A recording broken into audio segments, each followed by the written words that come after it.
Well, good evening, everyone, and welcome to our webinar tonight.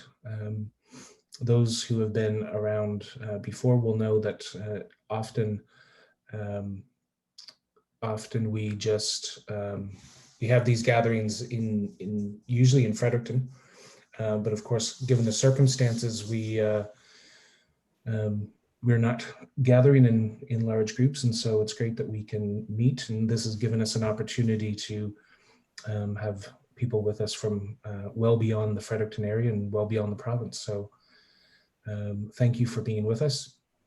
A little bit later on, there will be a chance for some Q&A after the presentation. So I'll explain how we will handle that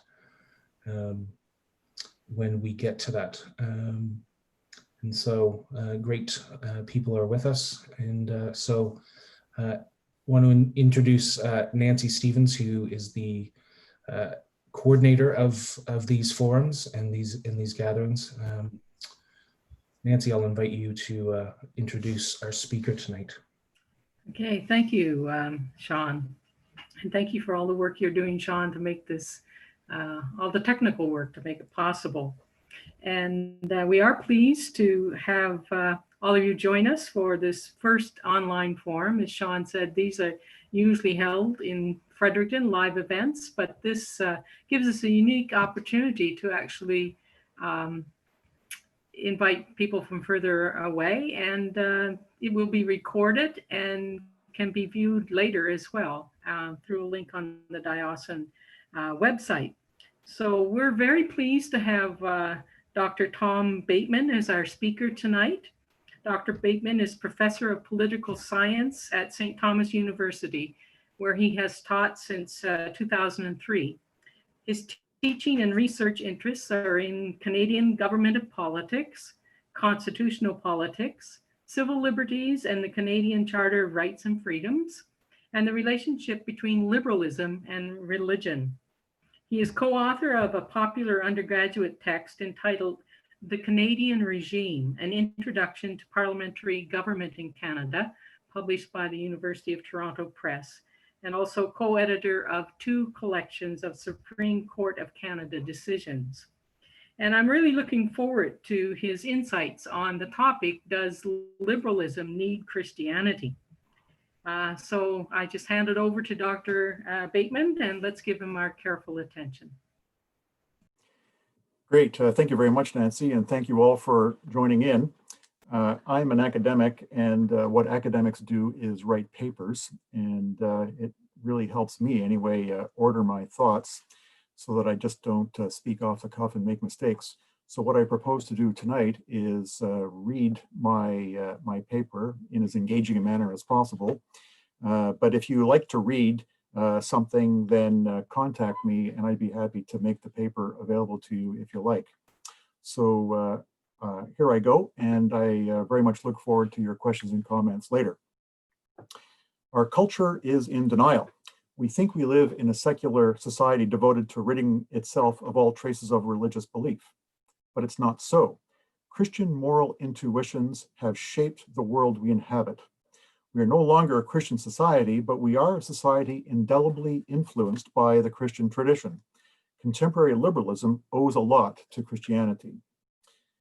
Canadians live in the shadow of the Enlightenment, that period in Europe in the 17th and 18th centuries during which thinkers and artists understood humanity to be lifting itself up from the darkness of superstition, ignorance, powerlessness, religion, and corruption.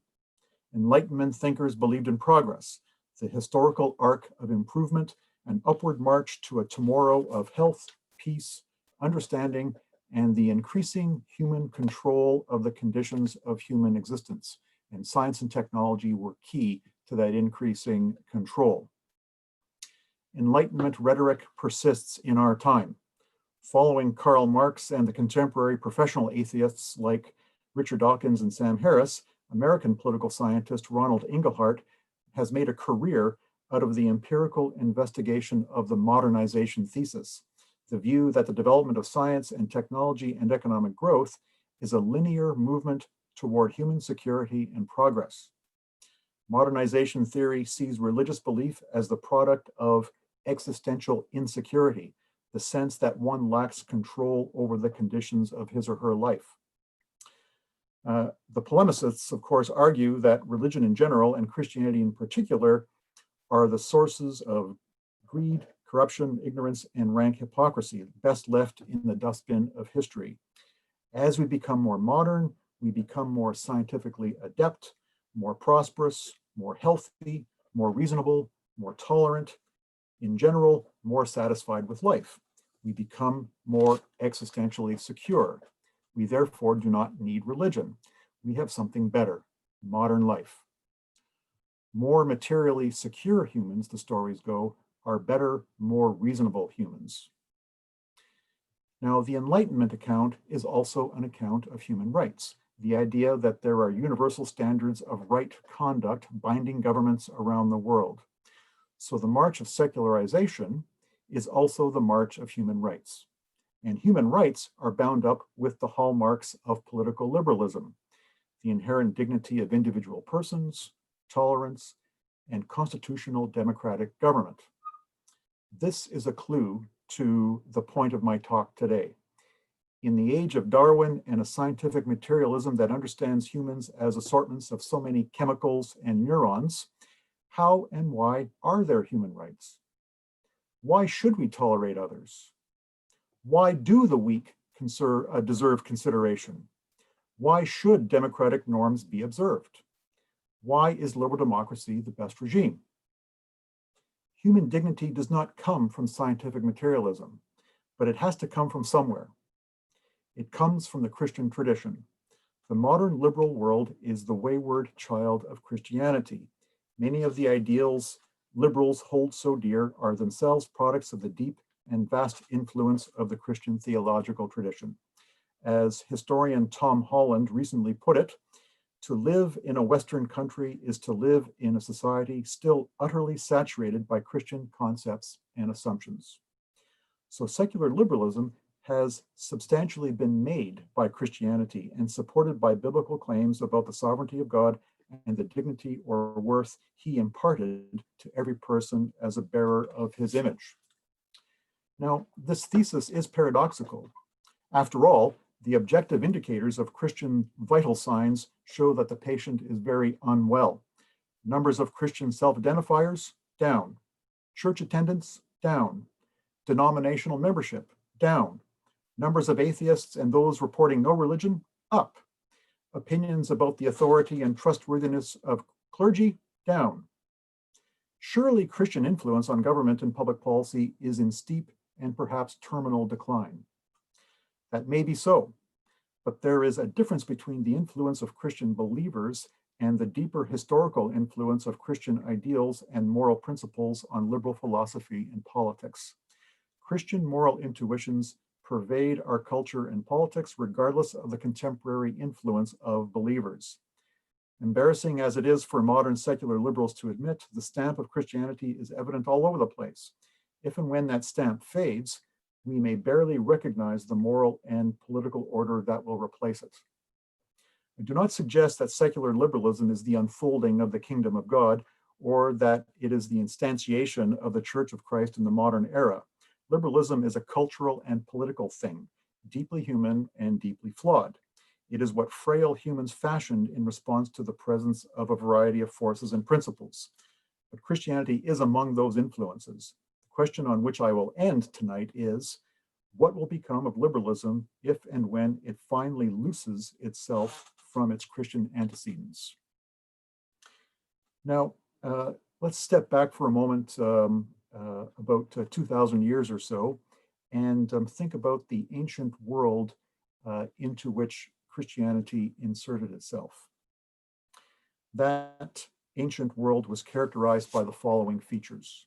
One, an aristocratic political culture and constitution in which wealthy families dominated political life. Two, the patriarchal family in which marriages were arranged and the status of women was highly constrained. Three, slavery as a fundamental institution of economy and war. Almost everything we have machines to do for us today was done then for the wealthy by slaves. 4, the moral superiority of physical beauty and prowess. 5, widespread exposure and killing of newborns considered unwanted or defective. 6, political communities defined by an array of local gods and pieties, making any distinction between the sacred and the secular unintelligible. It was into this environment that a scandalous alternative insinuated itself. And here are its features. 1, an otherwise unremarkable man claiming to be the son of the one God walks past the authorities and the notables and directs his attention to the poor, the lame, to women of ill repute, to widows, and to children. The Christ refuses to take up arms to initiate the new order, but instead submits himself to the authorities, all the while claiming to have overcome the world. 3, the Christ dies a humiliating death on a cross and rises to life and ascends to heaven, demonstrating to all who choose to believe that he is Lord of all and proclaiming that his followers have 2 citizenships, one on earth, but a more fundamental, eternal citizenship in the kingdom of God. 4, now believers adopt a more detached relation to the world, judging it according to higher universal standards and scaling down its importance in the scale of things, all the while feeling the call to attend to the powerless and the weak.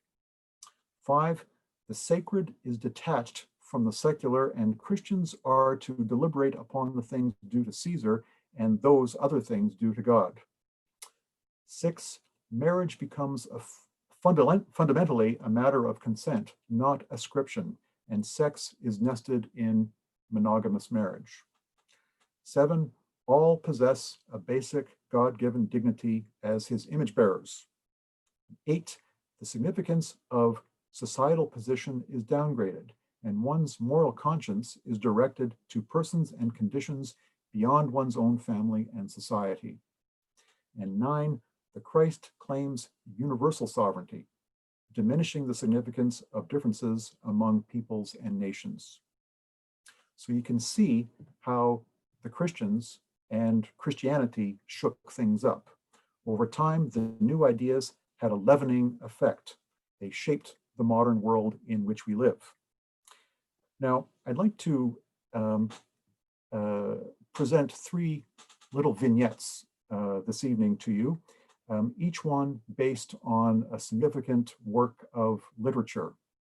And what I want to suggest is that these 3 pieces of literature say something about the Christian influence that has exerted itself through Western culture, whether explicitly known or not. So the first piece is Shakespeare's Merchant of Venice, published right around 1597 or so. It's a great Shakespearean play, difficult, but really quite good. This is a story of money, love, prejudice, and revenge, and the Christians in the tale do not come out of it looking very good. Bassanio wants to marry a rich young woman, but he needs money to impress her. His friend, the Christian merchant Antonio, is cash poor, but his ships laden with goods are soon to come in. Antonio borrows money from the Jewish moneylender Shylock. Shylock's bargain is that if Antonio defaults, Shylock shall be repaid with a pound of Shylock's flesh. In other words, his very life.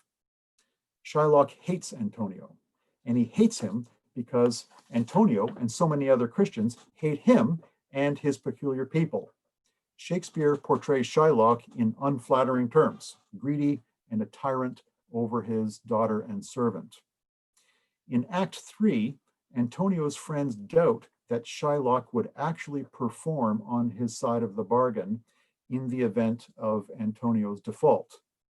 Surely there would be mercy, they think. Shylock's speech in reply is very interesting. He says, Antonio hath disgraced me, and hindered me 500,000, laughed at my losses, mocked at my gains, scorned my nation, thwarted my bargains, cooled my friends, heated mine enemies. And what's his reason? I am a Jew.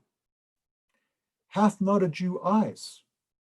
Hath not a Jew hands, organs, dimensions, senses, affections, passions, fed with the same food, hurt with the same weapons, subject to the same diseases, warmed and cooled by the same summer and winter, as a Christian is? If you prick us, do we not bleed? If you tickle us, do we not laugh? If you poison us, do we not die? That is an appeal to a common humanity. Very, very interesting. Shylock makes his case to support revenge, because the next line in this speech is, "And if you wrong us, shall we not revenge?" But what is striking is the universal standard of humanity Shylock brings to bear in his own defense. This recalls the Apostle Paul's declaration in his letter to the Galatians that in Christ there is neither Jew nor Greek. The gospel standards are for all humanity. Fundamental dignity is no respecter of borders. Shakespeare has Shylock appeal to Christian universalism as an argument against the Christians who consider him a repulsive cultural other. Shylock is deploying a Christian argument against the Christians. Shylock makes this argument while maintaining that he is indeed of a distinct and sacred nation. Equally striking is my own students' endorsement of Shylock against the Christians in the play. Tolerant, right-thinking students these days are on Shylock's side.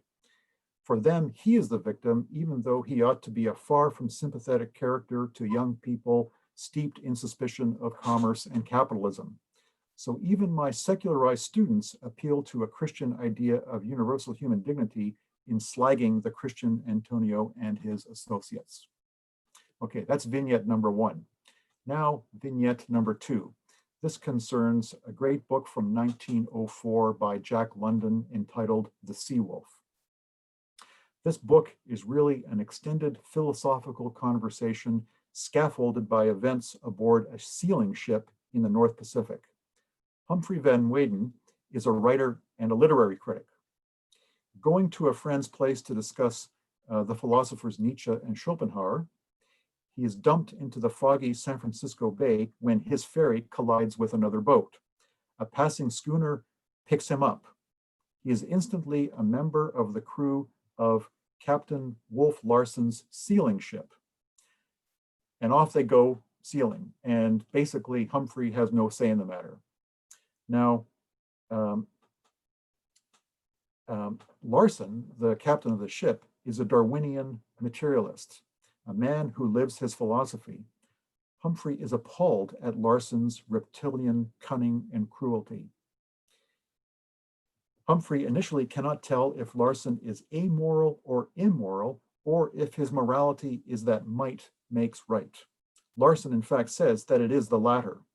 For Larson, there is only life, the ceaseless will to live, the pull of desire after desire, punctuated by the occasional and exhilarating thrill of sensation, that feeling you get when you fight to stay alive while on the edge of calamity and death. We are insects, Larson implies, and we will do anything to stay alive. The point is to stand on your own 2 legs, be as strong and self-sufficient as you can, and dominate others, or be dominated by them. That is life's basic choice. For Larson, the value of life is merely the price put on it by another. We are all just use value. Crew members are rated simply according to their work aboard the Ghost, the name of the ship. Aboard the ship, Larson engages Humphrey in argument about the immortality of the soul and the nature and value of morality. Larson regularly wins the arguments, and when Humphrey does get the rhetorical advantage on occasion, Larson, true to his character, resorts to violence, which for him is the ultimate argument. So Humphrey is the champion of human dignity, but he can't beat Larson in an argument. So Humphrey here is the idealist, a post-Christian liberal who is appalled by Larson but cannot best him in argument. He does not have a compelling case for the dignity of all people. At one point, Humphrey reflects on his incapacity, and this is sort of his personal rumination. The value of life? How could I put a tangible value upon it? Somehow I, who have always had expression, lacked expression when with Wolf Larsen. I have since determined that a part of it was due to the man's personality, but that the greater part of it was due to his totally different outlook. Unlike other materialists I had met and with whom I had something in common to start on, I had nothing in common with him. Perhaps also it was the elemental simplicity of his mind that baffled me. He drove so directly to the core of the matter, divesting a question always of all superfluous details, and with such an air of finality that I seemed to find myself struggling in deep water with no footing under me. Value of life? How could I answer the question on the spur of the moment? The sacredness of life I had accepted as axiomatic. That it was intrinsically valuable was a truism I had never questioned. But when he challenged the truism, I was speechless. And that's the end of his rumination. Speechless indeed. Now, so many, when asked to justify their claims, do not reason or inquire into the ground of their own commitments. Instead, they yell more loudly, as if afraid that they lack good reasons for their continuing to commitment to the value of human life. Wolf Larsen seems to be correct. You cannot derive humanism from materialism. Indeed, as the sealing voyage unfolds, Humphrey begins to change. He becomes more fit, more capable, and discerning. He comes to realize that some of the miserable human specimens on the ship, quote, do not count, unquote. But he does not cross over to the dark side. So steady are his views of human dignity that he cannot bring himself to kill Larsen, even when he had a clear opportunity. The Christian intuition prevails, but London, the author of the book, alerts us, his readers, to something occurring in the world. The foundations of liberalism are shaky. Now, my final vignette concerns Fyodor Dostoevsky's Crime and Punishment, which he published in 1866. This, in my opinion, is a spectacular novel, not because Dostoevsky, not least rather, because Dostoevsky gives us the darkest depths and the brightest heights of the human soul. This novel is a psychological crime thriller, not about who murdered the old moneylender and her sister. We know all along that it's Raskolnikov, but the issue is why he did it. Raskolnikov is a law student in St. Petersburg, supported by a loving family and a very good friend. He is intelligent and thoughtful. So the usual excuses for crime are absent. Raskolnikov himself toys with the social justice argument that the old woman exploited others' poverty and weakness and profited at their expense. In fact, Dostoevsky has this theme run throughout the novel, but generally considers it a cover for more cynical considerations of social position and virtue signaling. When he is at his most candid, Raskolnikov settles upon this explanation for why he murdered the moneylender and her sister. The world, he says, is made of two classes of people. The first class is the many, the base material, the followers, the preservers of laws, and the followers of moral and scientific codes. These is like people like you and I. The second class is composed of the founders, the innovators, the daring ones who step outside of convention. The second class contains the real individuals, those who dare to be free of the conventions of civilized life. They innovate by breaking through convention. Raskolnikov is captivated by the second higher class of humans and wonders if he is among them. Can he be truly free? Not only free to kill, but to kill without a second thought, without the burden of conscience. Can he be free of God, morality, and the claims of others? Can he be a Napoleon who was able to step over the bodies of the slain in the march to a further goal? Can he be in that master class of men to whom everything is permitted? Ultimately, it is daring that explains the murder. Raskolnikov kills to show himself that he can kill and to see if he can do so in perfect freedom without remorse. In fact, Raskolnikov, unlike the members of the master class, could not step over the bodies of the women unconcernedly. Pangs of conscience plague him. God's voice quietly chastens him. The Christ-like example of Sonia captures him. He is led to suffering, repentance, and then rebirth. It's a staggering tale, and I highly recommend this book and the others to you.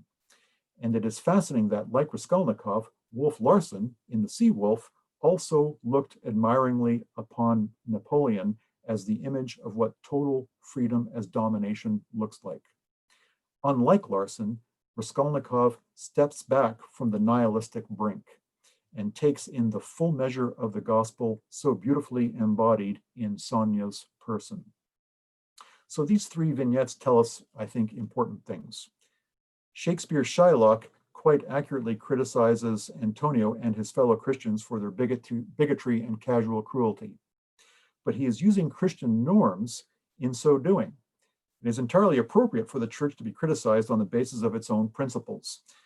But that is to remark on how widely held are those principles.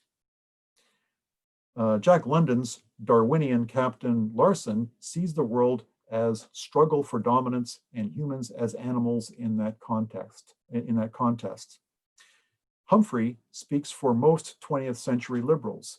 Larsen is wrong, but we cannot convincingly say why he's wrong.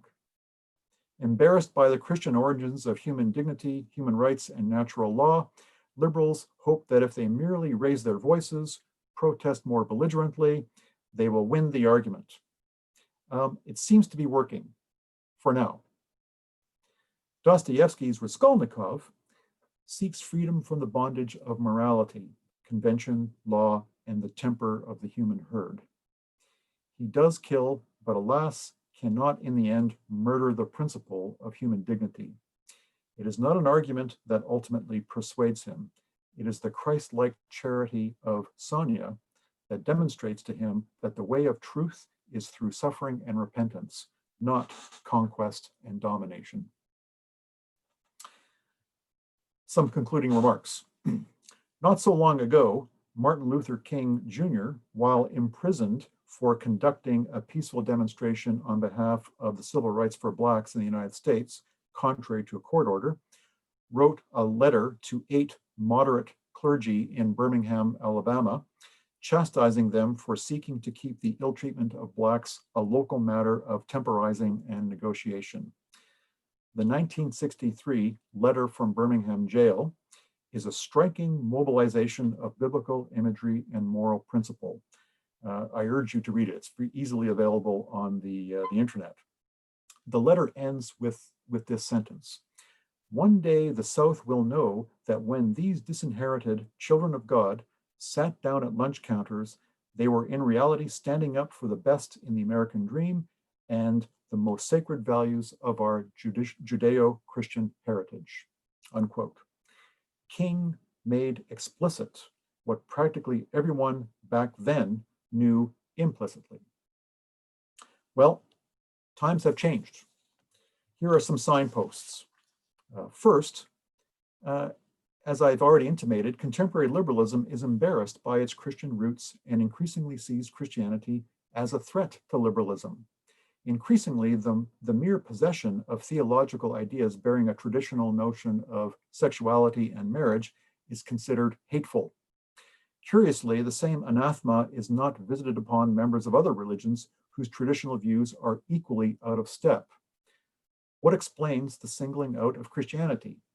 And that's not a rhetorical question, that's a serious question. And I don't quite understand the singling out of Christianity that we see in popular culture these days. Second point, the dignity of the individual has become a commitment to human autonomy that now understands human freedom to include even the selection of one's gender. Now even one's body shall be altered according to the expression of one's will. The standard of judgment is no longer rightness or goodness, but authenticity. The primacy of will occasions the technological conquest of nature, both human and non-human. Third, the decline of the family and other civil associations has left individual persons increasingly alone, isolated, vulnerable, and anomic. The administrative state has grown to minister to such frail individuals and now routinely enters the private realm as readily as do Google and Apple. We now grow used to a soft despotism in which agency disappears and one's ills are traced to structural inequities for which the state is sought to provide a solution. Fourth, liberals' reliance on economic growth and prosperity as the crucial indicator of civilizational progress and human betterment are now confronted with widespread environmental catastrophe. But what God will replace the God of material plenty? That will be our dilemma. And fifth, civil society and the democratic spirit are unraveling in many parts of the world, and we're being treated to a real show on this point in the United States in this election season. What's interesting is that young people around the industrial democratic world are reporting in surveys that they regard democracy much less highly than their cohorts in earlier years. So the popular attachment to democracy is in some measure of decline. And that should be a source of some concern. So for believers in progress, these are trying times. What is happening? Well, here's one possibility. Liberal democratic regimes depend on a political culture of citizen restraint. Liberal societies afford their citizens lots of freedom, but do not tell them how it should be exercised. Those instructions come from the culture, and for a long time, that culture was in some sense Judeo-Christian. That culture provided the moral intuitions keeping liberalism on the rails. That culture provided, in some important sense, politics is downstream from culture. Perhaps we are entering the twilight of that culture with attendant consequences for liberal societies. Liberalism depends on, but does not itself generate, the norms that keep its own logic from destroying it. Tom Holland, the historian I mentioned at the outset, wrote in a recent book entitled Dominion, The Making of the Western Mind, he holds that Christian values persist in the absence of Christian believers. Near the end of his recent book, he has this little vignette about the politics of identity and privilege in contemporary American politics. So here I'm going to quote him for just 2 paragraphs. When in October 2017, the leaders of the Women's March organized a convention in Detroit, Michigan, one panel in particular found itself having to turn away delegates. The panel was entitled Confronting White Womanhood, and it offered white feminists the chance to acknowledge their own entitlement, to confess their sins, and to be granted absolution. The opportunity was for the rich and the educated to have their eyes opened, to stare the reality of injustice in the face, truly to be awakened. Only through repentance was salvation to be obtained.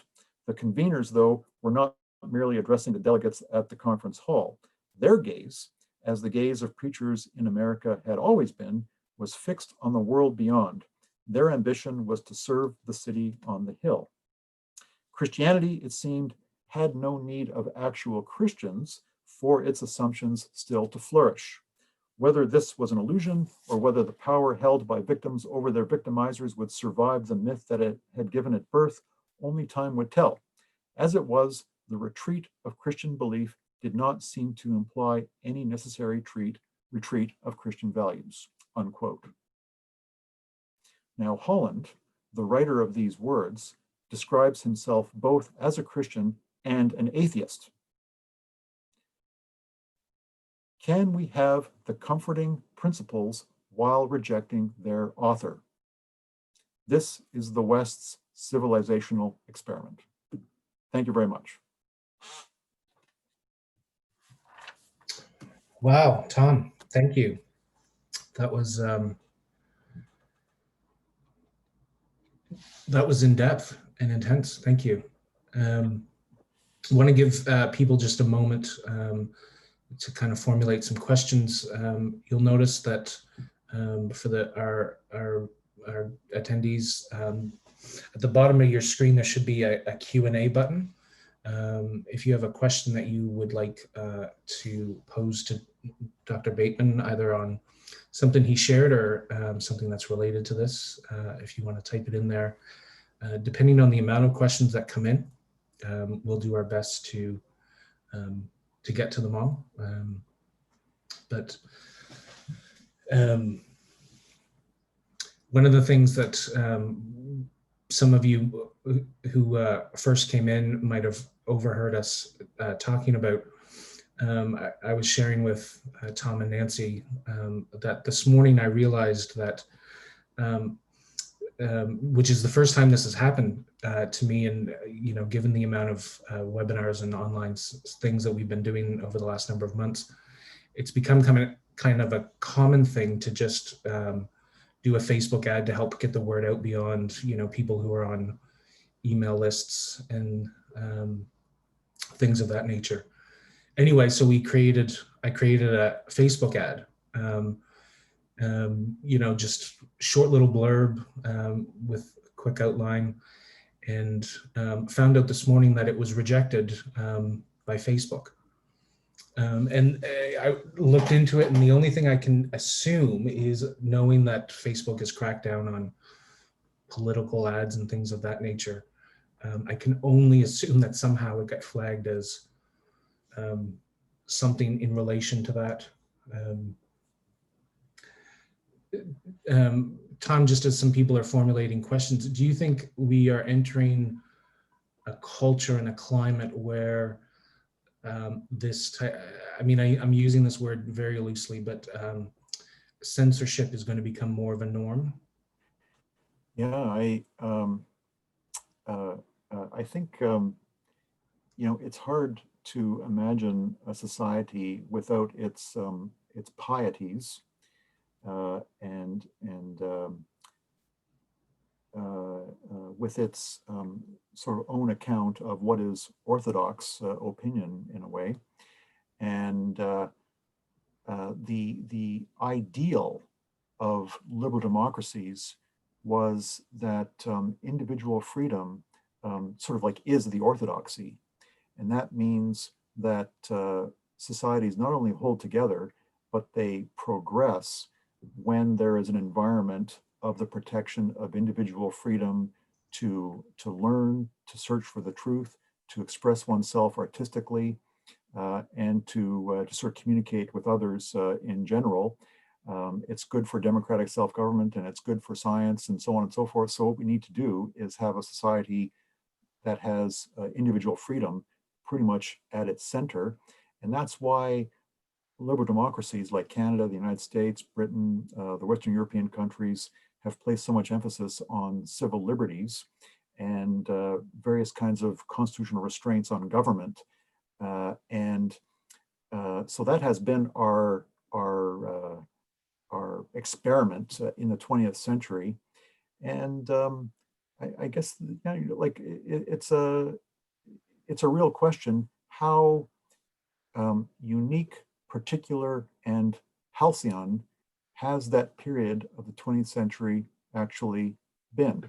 Because we sort of think, well, that's kind of the norm, and and furthermore, if it's current, then it's better than what was long ago, and so we expect that this is like the universe unfolding as it should. Civil liberties and individual dignity, human rights, and charters of rights enforced by impartial courts, freedom, freedom, freedom, and so forth. And like the real question is whether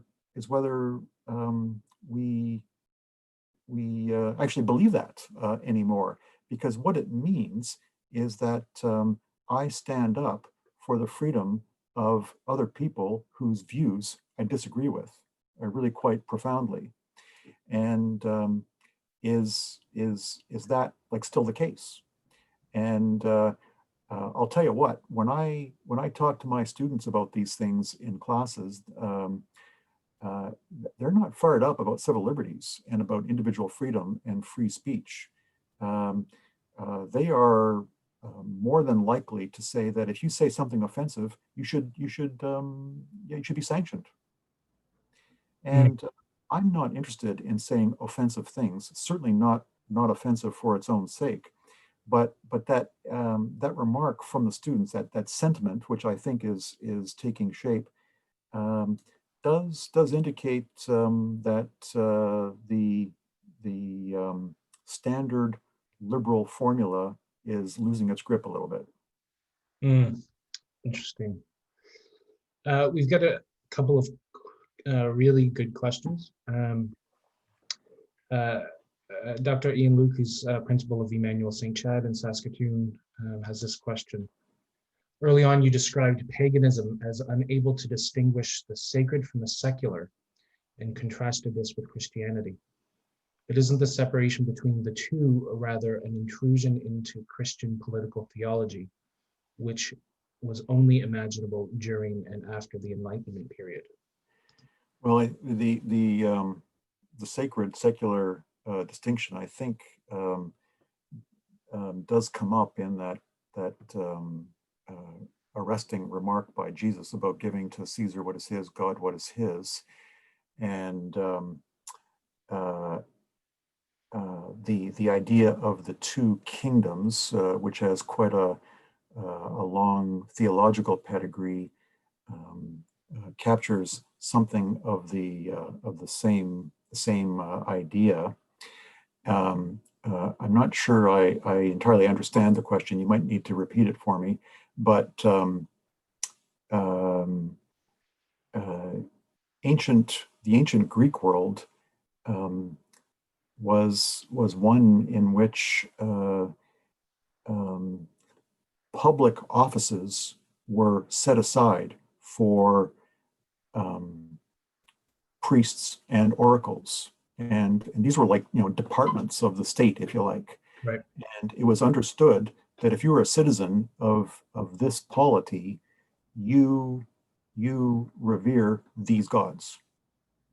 And so that's the thing that I was trying to get at with the ancient world, the fusion of the sacred and the secular. And what it meant is that there were, potentially as many gods as there were civic communities as a result.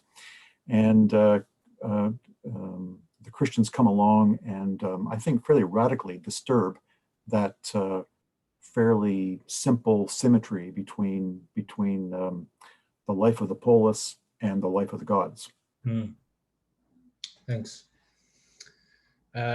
Lois Mitchell from Deer Island and St. Thomas or St. Stephen University, and actually our last forum presenter, has this.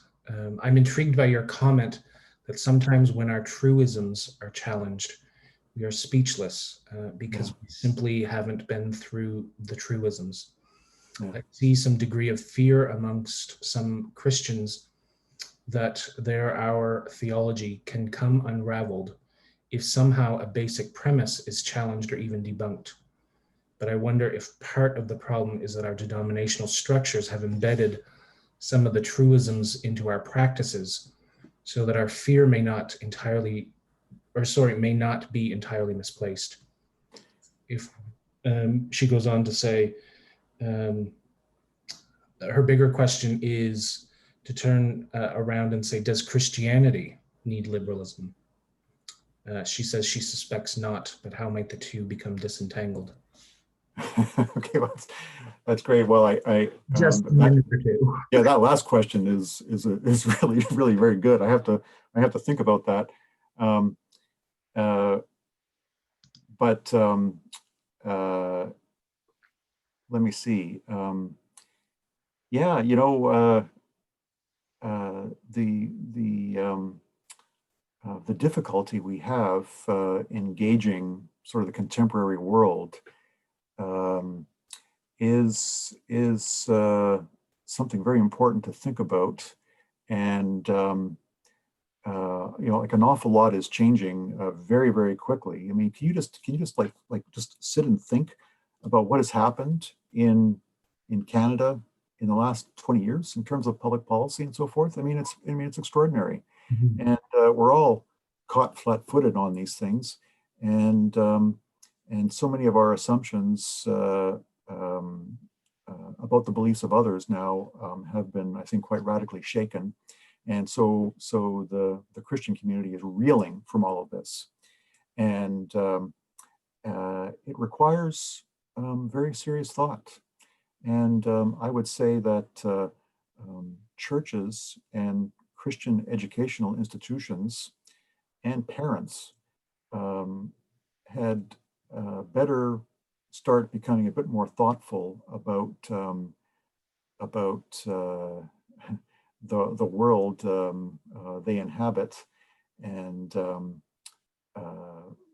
what it's going to look like to respond to the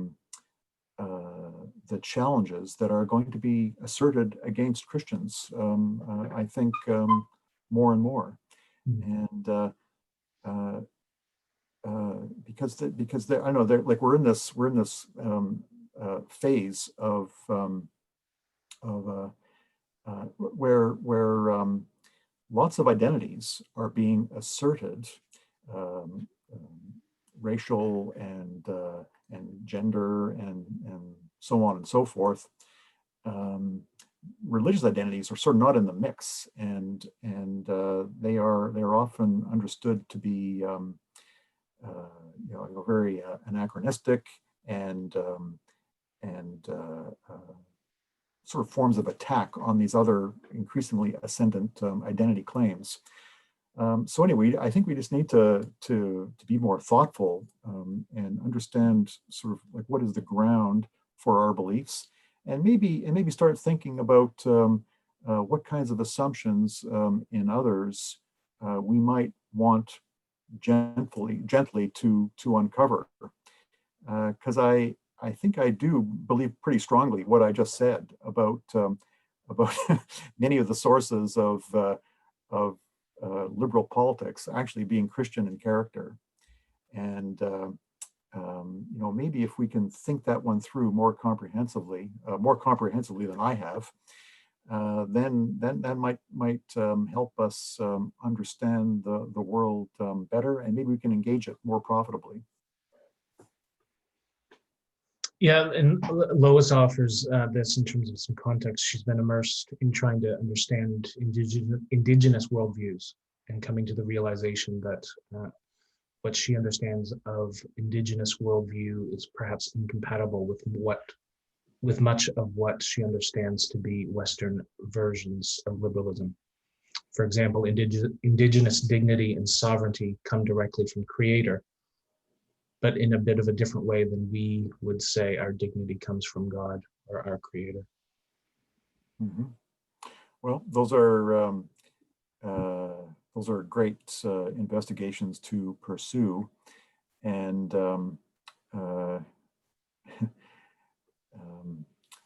yeah, I think we've had kind of a liberal formula for figuring out how to live together, and the liberal formula, has been about individual rights and so forth, and those things do come from a sense of a common humanity, and the challenge now is to grapple with the assertions of much more particularistic kinds of identities that different kinds of groups based on indigeneity and whatever are asserting, and whether liberal societies are capacious enough to sort of embrace these different accounts. It's very difficult. I just know, just from pretty recent developments in constitutional law, that this country hasn't really begun to figure out how to square sort of the received Canadian constitutionalism with emerging demands for recognition of First Nation sovereignty and so forth. These are very complicated things, especially when the communities asserting sovereignty seek to depart from liberal standards of rights and obligations. So how illiberal can the Canadian Constitution sort of permit a sub-state community actually to be? And a lot of people are dancing around that question, but sooner or later it will have to be faced. Mm-hmm. Don Adams writes, the history of Christianity in a secular world is essentially a story of submission to liberal values. Are we to submit to groupthink, or do we accept Jesus on a personal level and accept his direction to the kingdom on earth and forgiveness as a means of getting there? Yeah, yeah, exactly. The great complication in the life of the Christian is charity, and it's a complication because we know what the command is: to love one another and to love your enemy, and that puts us in a very different relation to people than it may put somebody else. Because the most natural thing in the world is to say, here's what I believe, here's who I am, and if you disagree with me, then well, then let's fight it out, and let's just see who wins. And I'll get all my people behind me, and you can get all yours behind you, and we'll just see what happens. I think the gospel it reorients us on this question, and that's what's very challenging and revolutionary about it, is that now we are to engage others in the Christ-like spirit of love, and on the one hand, we have the spirit of love precisely because of what the gospel says. At the same time, it does prompt us to an openness to the conditions and the arguments and the circumstances of others.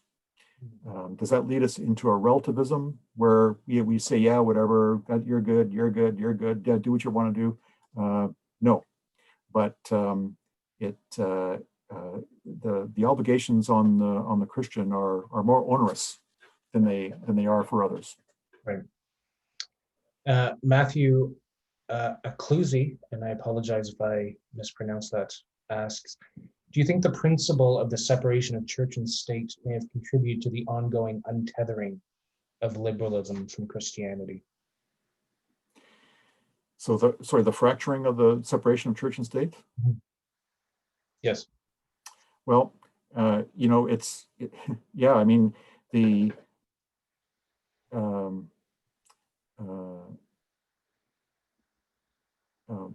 ideologies like Marxism and nationalism, they all have a kind of a redemptive framework about them. They appear as secularized religions, and they borrow some biblical watchwords and so forth, and themes, because there's usually in an ideology there's a statement of what people are like, then there's a statement of what has caused a great fall, and then there's a set of claims about how we can restore a prior state of bliss and conquer the fall, Marxist thinking follows that three-part trajectory very, very clearly. Other ideologies do the same, and so what we still have is the state our political orders being confronted by various kinds of religious absolutisms, but often they're dressed in very secular garb. A really great Canadian political thinker, George Grant, once said that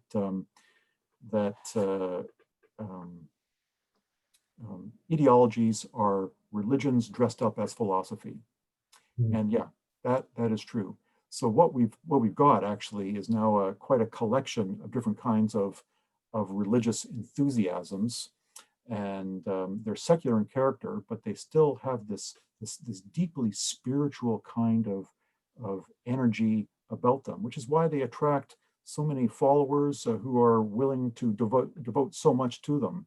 And so we're not sort of secular in a fundamental way. I think we still have all kinds of gods around us. The gods have different forms, and they're secularized and so forth, but they follow some very interesting common biblical templates, and they call up the same sorts of human longings and sentiments as does the gospel. Interesting. Alan Sears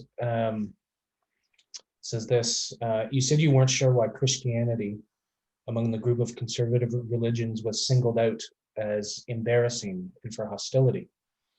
Is one possible explanation the dominant position Christianity and Christian ideas have held?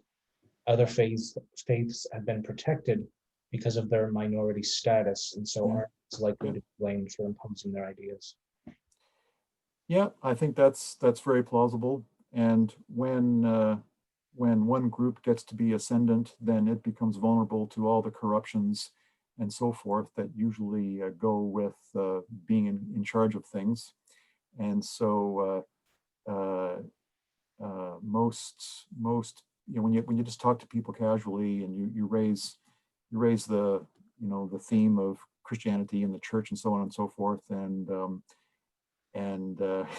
like the very quick response is, well, yeah, but it's all corrupt and they're all bad people and so on and so forth and so forth, all that kind of stuff. And so yeah, that's where I suppose a lot of the criticism comes from. The assumption is that the Christians, I suppose, are uniquely bad historically and currently. I don't know. I don't think that's true. Not uniquely so. But yeah, the majoritarian character, I suppose, Alan is correct. That might be a piece of it right there. Mm-hmm. I'm just conscious of our time, and so we're willing to stay on for a little bit because there's still a few more questions. But I just want to invite Nancy to share with us for a minute. Yeah, I just want to thank you for a very stimulating talk. And this is one of the things that we desire in these Christian forums, is to have Christian academics come and challenge us to think deeply about some of the issues that we face in society. So yeah, thank you. And as Sean has said, we will stay online a little bit longer. But for those who felt 7 to 8 was all the time you could give, you're free to sign off. But also to just say we will be organizing more of these in the new year, and yeah, we just invite people to pay attention to ads that might come out in the future about them. Thanks, Nancy. Yeah, so as Nancy shared, if time is something for you to be conscious of, the formal presentation is over. We'll keep working through the questions for another few moments. You're welcome to stay. Some good questions still coming in. Tom, Mark Schneider says, what I hear you proposing is that truth is flourishing apart from its origin. That is, we are living according to many Christian principles, but deny the originator of them. That provides the possibility for someone to be a Christian atheist. I wonder how long the disconnect can work. are we seeing it breaking down? Yeah, I completely agree with that point, and that actually maybe I didn't make it clear, but that was the point that I was also entertaining. This historian, Tom Holland, he's the one who says, I'm a Christian and I'm an atheist, because I still believe all the moral intuitions whose source is Christianity. And my kind of rhetorical question at the end is, well, is this actually sustainable? Mhm. And like the person who just put the question, I agree. I think at the very best, it is an experiment, and I'm not sure that's good enough. I just wonder, yeah, if the principles can persist outside of their source, and I think I noticed on one of the other questions about how much of this applies to contemporary American politics, Mhm. and I think that there's some unraveling going on in the United States, and and um, uh, the thing to look for is rhetoric and conduct, which is sort of disconnected from moral principle, and rather becomes a kind of exercise of pure will. And um, some of the far right stuff might be moving in that direction, and so um, what will politics look like if and when we do seriously begin to abandon some of these basic ideas of civility and human dignity and so forth. Like the early 20th century in Canada and the United States was quite interesting, because there was a real trend toward social Darwinism, and this was like approved political opinion. These were like the smart people were suggesting that we should sterilize imbeciles because they will give birth to more imbeciles, and that will drag down society. Right. And the birth control movement, Margaret Sanger, Planned Parenthood, that was all premised on birth control as a means of human perfectibility. And these were the opinions that the right thinking people held. And to a great extent, the Second World War and its horrors brought some of that thinking to a halt. But I'm looking anxiously for the reemergence of those kinds of ideas, because those are not liberal ideas, and those ideas challenge the concept of human equality at a pretty basic level. And if those ideas really start to gain traction, then we will know that yeah, we have taken a turn, and now things are very serious. Hmm. I don't think we're there yet, but we'll see. Do you think, just kind of tacking onto that, do you think part of that is um, the way we use the term liberalism today is vastly different than kind of when it was the terminology was initially conceived? Similar in the way in the church, the term evangelical today is vastly different than when it was kind of first constructed. Yeah, liberalism, it's a slippery one, and it means different things to different people. In American politics, liberal means people who are on the left. Right. When I use the word liberal, I use the term to denote a set of ideas linked to the Enlightenment, and to a set of basic statements about individual rights the primacy of the individual person in a political order, the rights of individuals circumscribing the role of the state, um, liberal rights, including almost chiefly, by the way, freedom of religion, um, as a kind of a settlement of conflicts that reduced many of the Western countries to war, and so that's what I mean by liberalism. And individual freedom is very close to the core, but the question, fundamentally is freedom for what? And the quandary we have these days is that we are very unsure about the limits of human freedom, and we are beginning to toy with the ideas that Raskolnikov considered in Crime and Punishment about freedom being like a complete autonomy of the will, shorn of any moral limit or constraint. And so freedom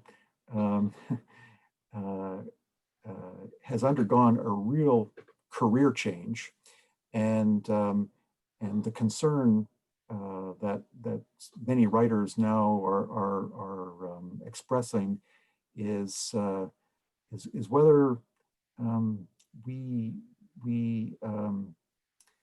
can distinguish sort of liberty from license, liberty from libertinism, liberty from an extreme conception of human autonomy that does not recognize higher purposes. Right. And so that's how sort of liberalism, I think, might be unwound or unwinding. Jerry Lasky comments, is it a sad irony that the church is attacked as dominant when we are at our weakest and our upholding of dogma is dogmatically opposed?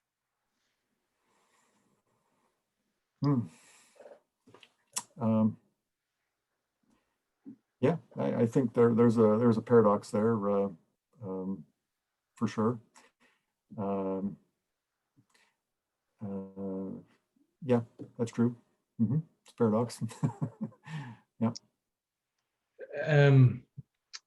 Here's an anonymous question. If Christianity restrains the excesses of economic liberalism, should we be concerned about the decline of Christianity in society and about the unchristian nature of liberalism that must be withheld? Yeah, I think so.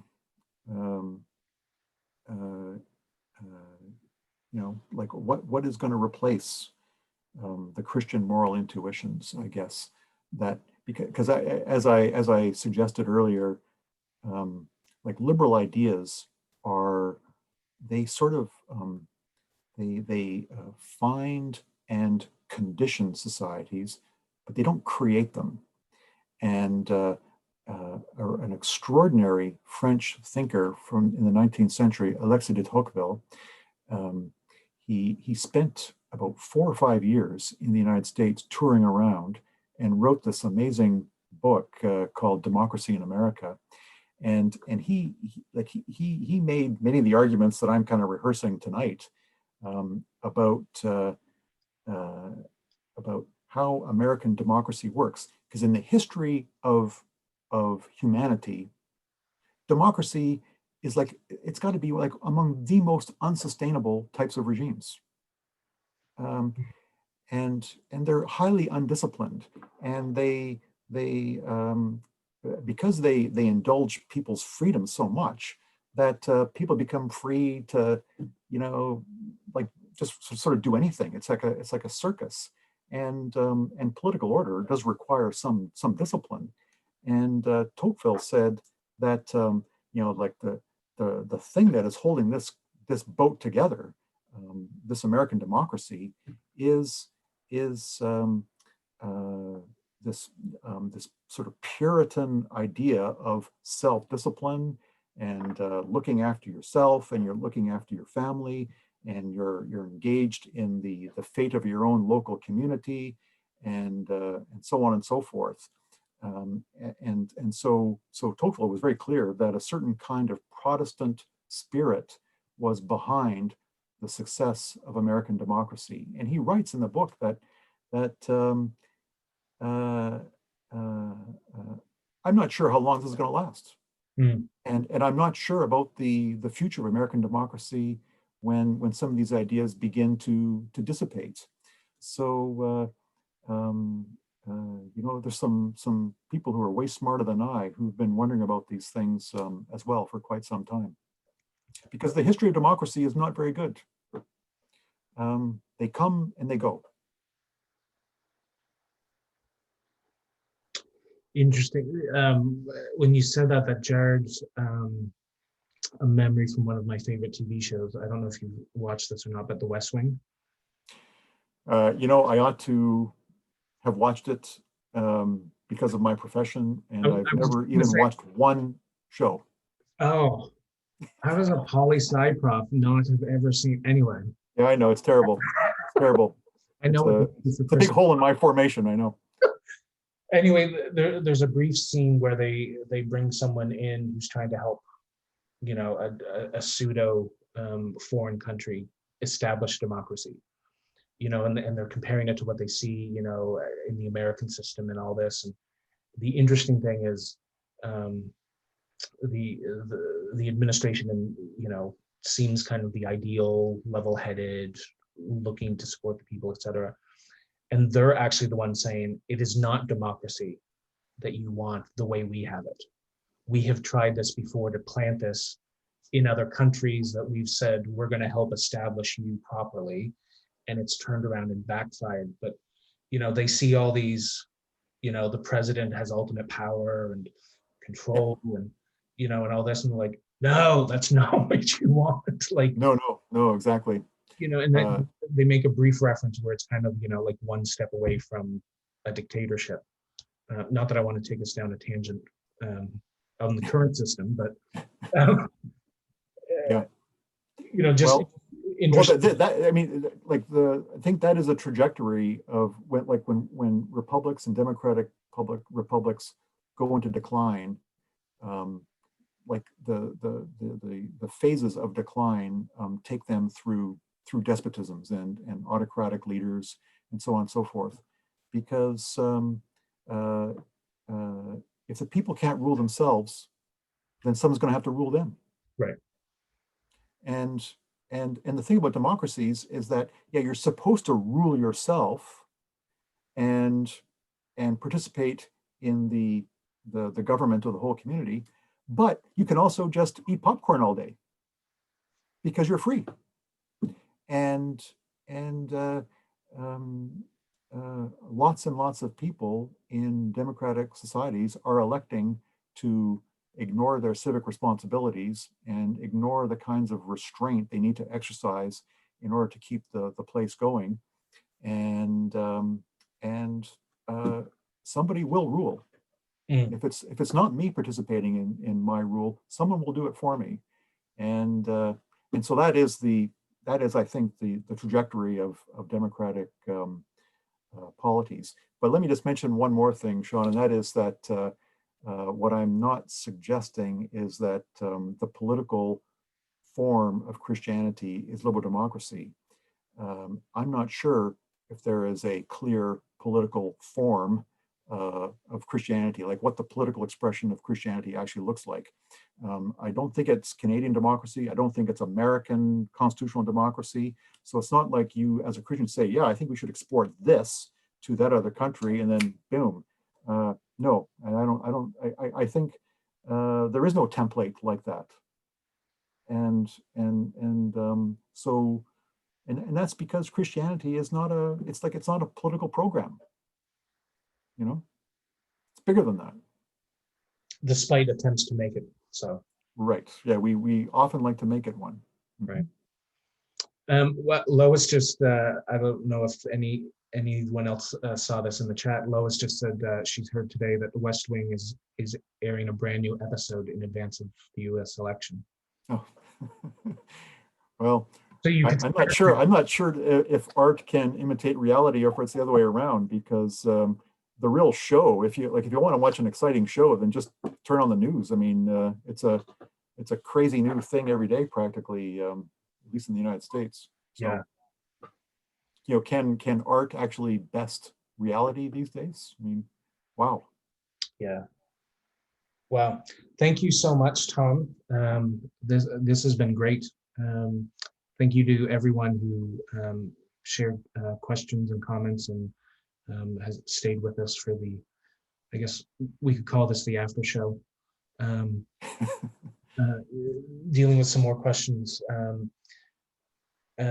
As mentioned, Tom, you said early on, if people wanted the paper, they could send you an email. If you're good with that, I'll just type your email into the chat for people. Yeah, sure.